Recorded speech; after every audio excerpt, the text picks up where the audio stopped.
আরেক ভাইকে বলি যে এই টেলিভিশনে কিন্তু 7 দিন আগে এই কথোপকথনের ব্যাপারে আমরা কথা বলেছি আওয়ামী লীগের একজন নেতার সাথে, বলে এটা আমাদের কাছে অজ্ঞাত নয়।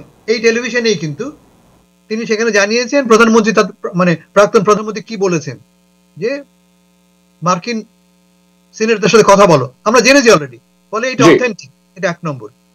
2 নম্বর, ইজ কোয়াইট লাইকলি যে কথা বলে যে রেকর্ড সেই করেছে, ইজ কোয়াইট লাইকলি, এটা ভারত রেকর্ড করেনি। এবং আমার বিশ্বাস যে ভারতের অজ্ঞাতে তিনি ফোন করবেন তাও তো পসিবল না, কারণ ভারত মনিটর করছে, প্রতি কথাই ভারত তাকে মনিটর করছে। পরে ভারত যদি হয়ে থাকে এই কথোপকথন, এই কথোপকথনের অংশ ভারত, ভারতের বাইরে নয়, Bharat is part of this প্রক্রিয়া। কেমন? 3, তিনি যে বলছেন আমি খুব কাছেই আছি, এর মানে এই নয় যে তিনি আগরতলায় আছেন। উনি কি বলছেন, প্রশ্ন করা হচ্ছে যে ঢাকায় শোনা যাচ্ছে যে আপনি নাকি কোথায় চলে গেছেন, দিল্লি থেকে ফৈজাবাদে চলে গেছেন। উনি হাসলেন, তার মানে উনি এখনো দিল্লিতেই আছেন তার কথা মতো। ছেলেটি বলছে যে ঢাকায় খুব গুজব যে আপনাকে হেলিকপ্টারে করে অন্যত্র নিয়ে যাওয়া হয়েছে, উনি হাসলেন, তার মানেটা কি? উনি বলছেন যে আমি দিল্লিতেই আছি। আপনার শেষ কথাটা খুব গুরুত্বপূর্ণ, তা হচ্ছে যে একটি চক্রান্ত কিন্তু এখনো অব্যাহত আছে। এই যে সিদ্দিক সাহেবরা আছেন, এরা সেই চক্রান্তের অংশ।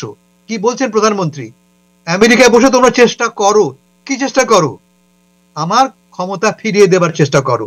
এবং আপনি যেটা বললেন সামরিক বাহিনীর ভেতরে, এ কথা আমি পরশুদিনই বলেছি যে সরকারের ভেতরে সরকারের বাইরে ষড়যন্ত্র চলছে এই সরকারকে ডিস্টেবিলাইজ করবার জন্য, এবং এই ষড়যন্ত্রের সাথে ভারত সক্রিয়ভাবে জড়িত।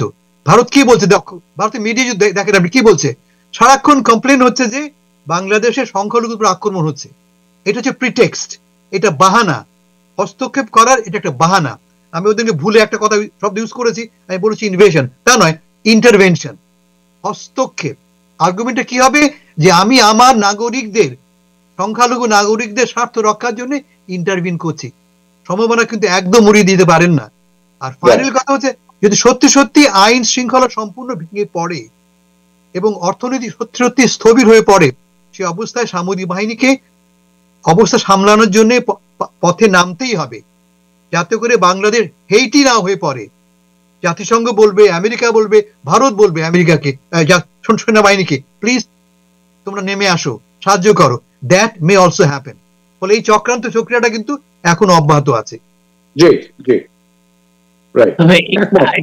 আরেকটা ব্যাপার আছে সাতান ভাই, সেটা হচ্ছে যে সংখ্যালঘুদের ব্যাপার তো আছেই, প্লাস ভারতের স্ট্র্যাটেজিক ইন্টারেস্টও একটা এখানে ব্যাপার 7 সিস্টার নিয়ে। এবং তারা যদি, ভারত যদি অ্যাকচুয়ালি ফাইনালি যদি মিলিটারি ইন্টারভেনশনও করতে চায়, that is not very tough for them, সেটাও তাদের জন্য কঠিন কিছু না।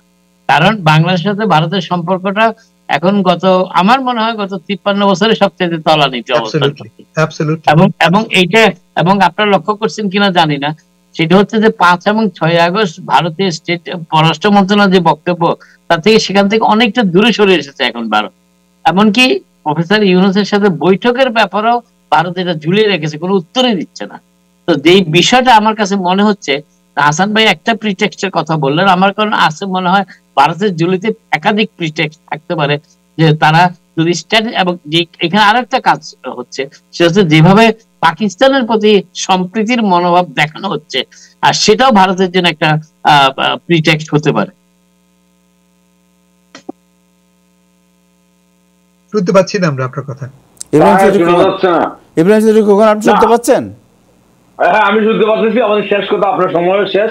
আমি মনে করি যে মানে বক্তব্য আমাদের পরিষ্কার, যে এখনো মানে এই যে অন্তর্বর্তীকালীন সরকার খুব সুরক্ষিত অবস্থায় নাই, অনেক ষড়যন্ত্র আছে। তবে এই ধরনের ভিডিও কথাবার্তা ফাঁস হওয়ার মধ্য দিয়ে একটা ভালো জিনিসও আছে। যারা আন্দোলন করে এই সরকার প্রতিষ্ঠিত করেছেন, যা বা আগের সরকারকে বিতাড়ন করেছেন, তাদের মধ্যে যে বিভেদ সৃষ্টি হওয়ার একটা লক্ষণ দেখা গিয়েছিল, তারা আবার ইস্পাত কঠিন ঐক্য নিয়ে এই অন্তর্বর্তীকালীন সরকারকে চালু রাখতে হবে।